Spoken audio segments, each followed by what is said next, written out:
यदुकुल का संहार। यदुकुल का संहार।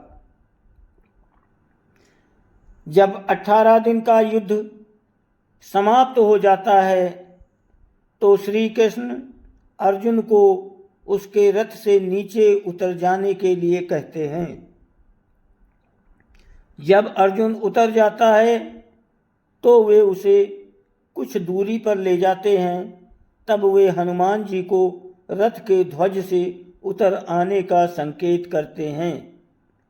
जैसे ही श्री हनुमान उस रथ से उतरते हैं, अर्जुन के रथ के अश्व जीवित ही जल जाते हैं और रथ में विस्फोट हो जाता है। ये देखकर अर्जुन दहल उठता है।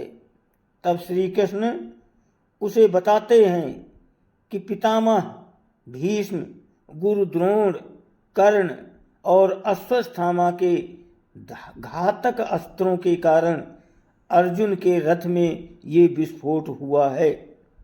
ये अब तक इसलिए सुरक्षित था क्योंकि उस पर स्वयं उनकी कृपा थी और श्री हनुमान की शक्ति थी, जो रथ अब तक इन विनाशकारी अस्त्रों के प्रभाव को सहन किए हुए था।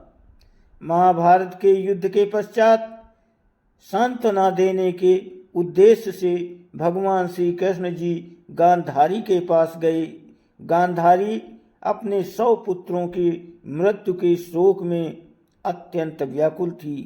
भगवान श्री कृष्ण चंद्र को देखते ही गांधारी ने क्रोधित होकर उन्हें श्राप दे दिया कि तुम्हारे कारण से जिस प्रकार से मेरे 100 पुत्रों का आपस में लड़ करके नाश हुआ है, उसी प्रकार तुम्हारे यदुवंश का भी आपस में एक दूसरे को मारने के कारण नाश हो जाएगा।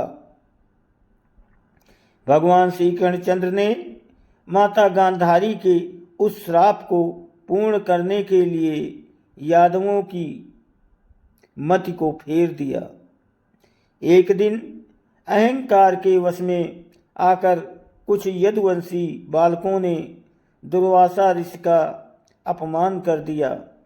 इस पर दुर्वासा ऋषि ने शाप दे दिया कि यादव वंश का नाश हो जाए।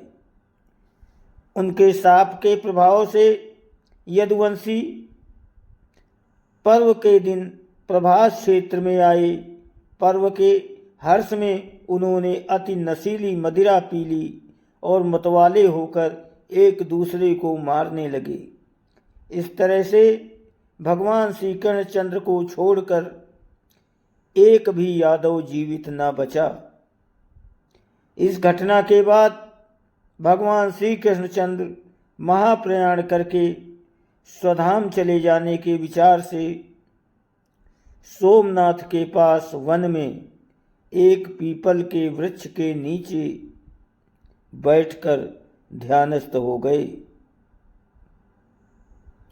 जरा नामक एक बहेलिये ने भूलवश उन्हें हिरण समझकर विषयुक्त बाण चला दिया, जो कि उनके पैर के तलुए में जाकर लगा और भगवान श्री कृष्णचंद्र स्वधाम को पधार गए।